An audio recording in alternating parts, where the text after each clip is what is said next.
Good morning. Today I'll be taking class on acromegaly and pituitary apoplexy, that is Sheehan syndrome. First we'll start with acromegaly.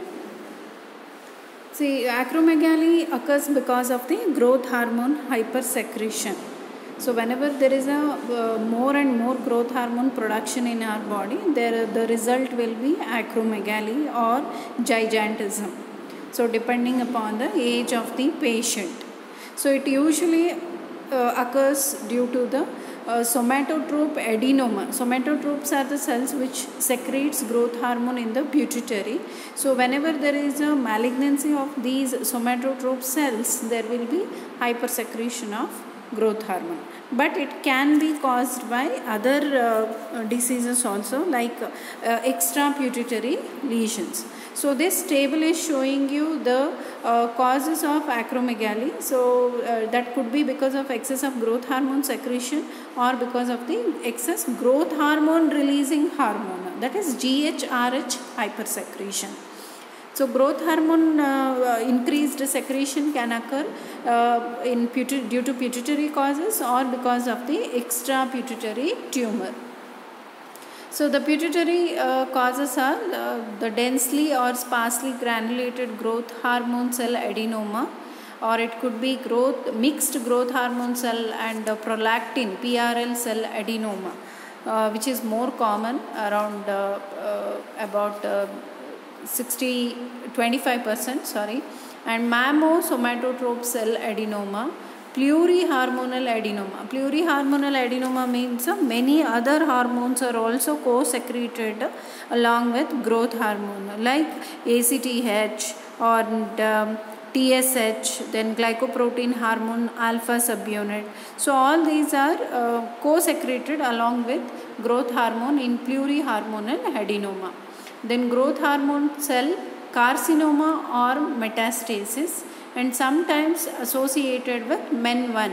So that is multiple endocrine neoplasia 1. Then other syndromes like McCune-Albright syndrome, ectopic sphenoid or parapharyngeal sinus pituitary adenomas. Then there are extra pituitary causes for growth hormone hypersecretion. So they include certain tumors like pancreatic tumor more commonly, or they can be tumors of ovarian, lung or hematopoietic origin also, leading to growth hormone hypersecretion, that is lymphomas. Then there are excess growth hormone releasing hormone secretion, that could be central causes, again the peripheral causes. Central causes are hypothalamic hamartoma, choriostoma, ganglioneuroma, and peripheral causes are carcinoid, again same thing, small cell lung cancer, pancreatic islet cell tumor, medullary carcinoma of the thyroid, pheochromocytoma. So what are the clinical features of patients with acromegaly or growth hormone hypersecretion? See, whatever the clinical manifestations are there are because of the growth hormone or due to the insulin-like growth factor IGF-1 hypersecretion. And the course is always indolent, and clinically the patient won't be diagnosed as having growth hormone hypersecretion for as long as 10 years or more. So there will be acral bony growth which results in frontal bossing and increased hand and foot size. Mandibular enlargement will be there, leading to prognathism, that is forward protrusion of lower jaw, and widened space between the lower incisor teeth. Then increased heel pad thickness, increased shoe or glove size, and the patient may complain of ring tightening, so finger ring tightening, and characteristic coarse facial features will be there, and they have a large fleshy nose. So there are other commonly encountered clinical features when you examine the patient. They might be having hyperhidrosis, that is excessive sweating, and their voice will be deep and hollow. They'll have oily skin. They can complain of multiple joint pain. Kyphosis will be there, carpal tunnel syndrome, and they can have generalized visceromegaly. So visceromegaly means certain viscera will be enlarged in them, including like cardiomegaly, then tongue will be enlarged, that is macroglossia, and also the thyroid and gland enlargement can occur. So in children and adolescents, if the initiation of growth hormone hypersecretion is before the epiphyseal long bone closure, then it is associated with the development of pituitary gigantism. So if it is before the closure of the growing ends of the bone, that is epiphyseal long bone closure, so then it is called as pituitary gigantism. You should remember the difference between acromegaly and gigantism. So they can have cardiomyopathy, so with arrhythmias can occur, and they can have left ventricular hypertrophy, then diastolic dysfunction can be there, then hypertension in some of the patient if they are left untreated. They can also have upper airway obstruction, and in sleep apnea can be seen in more than 60% of the patient due to their enlarged tongue as well as soft tissue enlargement in the laryngeal airway, leading to obstruction and also the central deep sleep dysfunction. Many patients will have associated diabetes mellitus, and acromegaly is having increased risk of polyps in the colon, and which can turn into malignancy, and they can have increased mortality due to colonic malignancy. So overall mortality in a patient with acromegaly is increased by threefold due to the cardiovascular diseases or the respiratory diseases or the cerebrovascular disorders. So once you suspect that the patient is having acromegaly, so they are very large, hand and foot is very big, prognathism is there, widened teeth is there, heel pad thickness, that is more important, is increased, then you have to confirm your diagnosis by doing the laboratory investigation. So what are the laboratory investigation? Main important thing is insulin like growth factor 1, IGF-1 should be measured, because growth hormone, if you measure at one point of time, because of it pulsatility nature, that means circadian rhythm is there for growth hormone secretion. So the diagnosis can be difficult if you check the growth hormone at one point of time. So you can just do the IGF-1 levels as a screening test for the suspicion of patients with acromegaly. So if it is elevated, then you can confirm your diagnosis by doing the oral glucose challenge test. So demonstration of failure of growth hormone suppression to 0.4 microgram per liter within 1 to 2 hours of an oral glucose load, that is about 75 gram. So whenever you are giving a oral glucose load of 75 grams, after 1 to 2 hours you have to check the growth hormone. If the growth hormone suppression is not less than 0.4 microgram per liter, then your diagnosis is confirmed. So and also in these patients there is a prolactin co-secretion in about 25% of the patients. So you need to check the prolactin levels also. Then you can go for the thyroid function test, gonadotropins, steroids, all these can be measured to confirm and to detect whether there are other hormone involvement as well. So how are we going to treat the patient with acromegaly? So there are certain goals of treatment of patients with acromegaly. One is to control their growth hormone and IGF-1 hypersecretion. So you need to bring down or control the secretion. Second one is ablate or arrest the tumor growth. If there is a tumor growth, that is the reason why there is increase in the growth hormone and IGF-1 levels. So you need to arrest the tumor growth. Then third one is ameliorate the comorbidities. Then you have to restore the mortality rates to normal, and then you have to reserve pituitary function to normal level.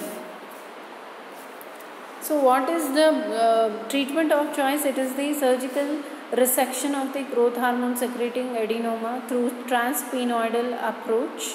So by this growth hormone returns to normal within 1 hour.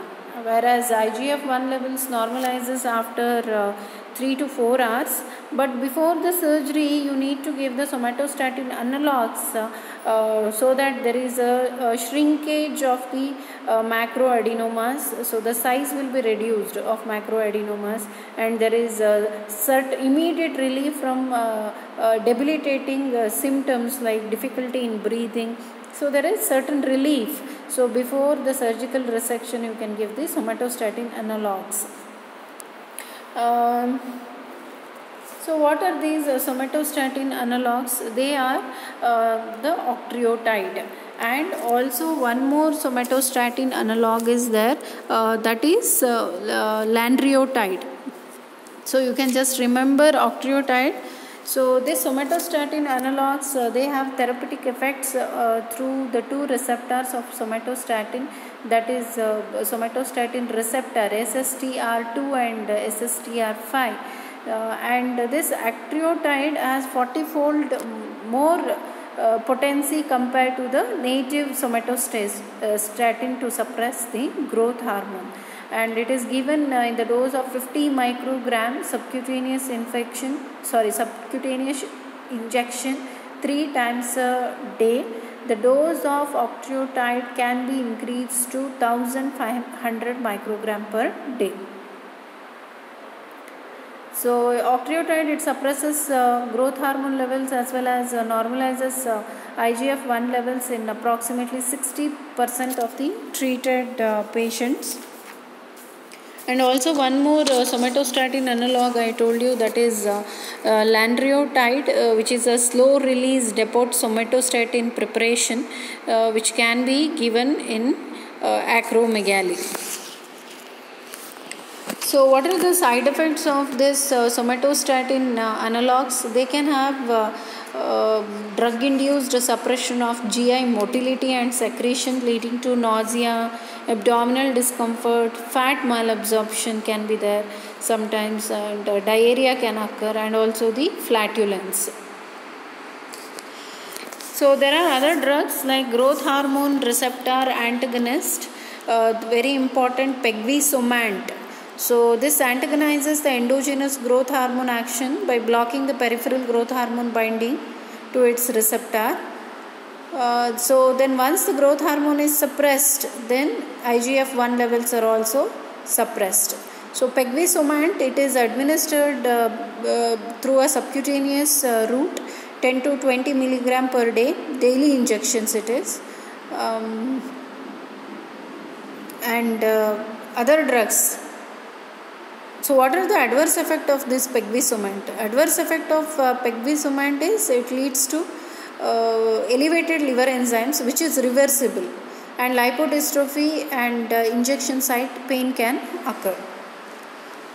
Then we have dopamine agonists, that is bromocriptine and cabergoline, which modestly suppresses growth hormone secretion in some of the patients. You need to give the bromocriptine in very high doses, that is more than 20 milligram per day, as well as cabergoline, that is 0.5 milligram per day, which is required to suppress the growth hormone levels. You can combine the treatment of octreotide and cabergoline so that they will have the additive effect. So when compared with either one drug alone. Then we have radiation therapy. So whenever there is a tumor, you can ask for external radiation therapy using the stereotactic techniques, which are used as adjuvant therapy. So along with surgical therapy. So when there is a macroadenoma, you can reduce the size of the tumor, then you can operate on them. So that is about acromegaly. So acromegaly is nothing but there is a hypersecretion of the growth hormone in adults. So when it occurs before the epiphyseal closure of long bones, then it is called as gigantism. So you know the clinical features of acromegaly, mainly the increased heel pad thickness, hoarse voice, hyperhidrosis. Then what are the other comorbidities or the other systems which are involved? Mainly the cardiovascular, respiratory and CNS system is involved. Then how are we going to confirm the diagnosis? Diagnosis is confirmed by mainly by glucose tolerance test. That is, you are giving the glucose load of 75 gram and you need to measure after 1 to 2 hours the growth hormone levels. If the suppression level is less than 40, sorry, not 40, it is 0.4 microgram per liter, then your diagnosis is confirmed. The screening test will be the measuring the serum levels of IGF-1 levels. Treatment, mainly the surgery is the mainstay of treatment. So before the surgery, some patients may refuse for surgery, or you need to reduce the size of the tumor. You can give the somatostatin analogs, that is octreotide, important. Then you have growth hormone receptor antagonist, that is pegvisomant, and dopamine agonists, bromocriptine and cabergoline. And then is the radiation therapy. That is about the acromegaly. Then one more important topic is pituitary apoplexy. So what is this pituitary apoplexy? So whenever there is a acute intrapituitary hemorrhage in the that is what, inside the pituitary, it causes substantial damage to the pituitary as well as the surrounding cellular structures. So it can occur in the pre-existing adenoma. Already there is a tumor, inside the tumor there is a hemorrhage, or it can occur in the postpartum period. So when it is called as Sheehan syndrome. So Sheehan syndrome, they can ask you for 3-mark question. So that is why I am taking this class. So postpartum pituitary apoplexy is called as Sheehan syndrome.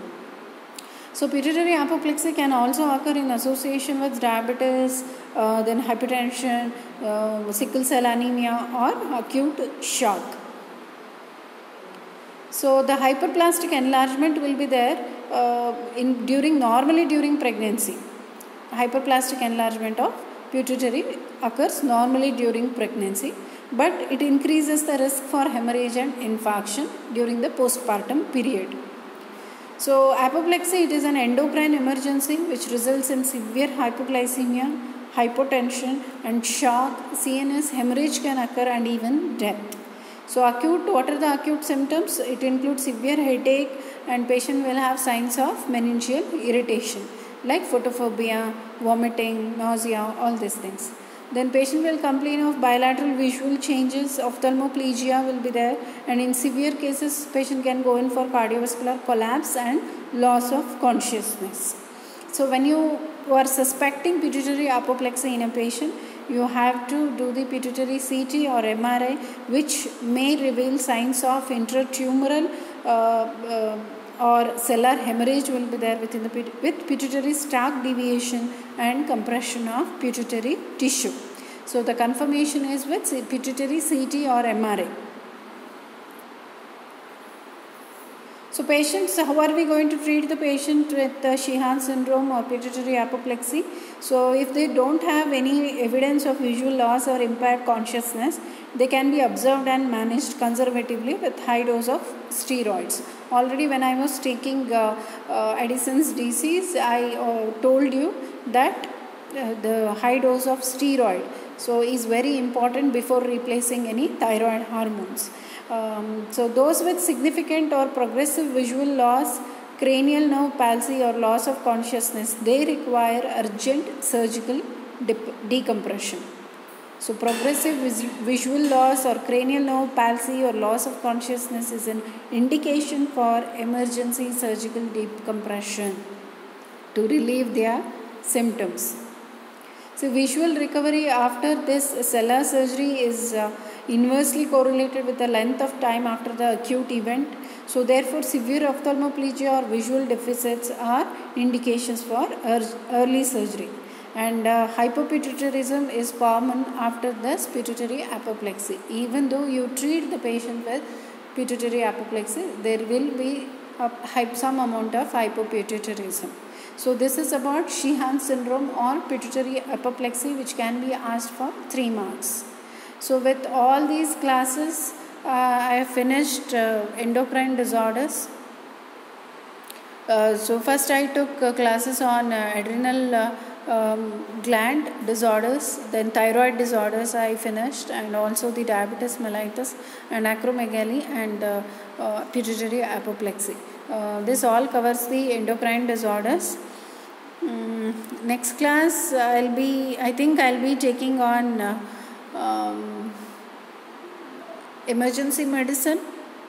So yeah, you'll be knowing in your next class. Thank you.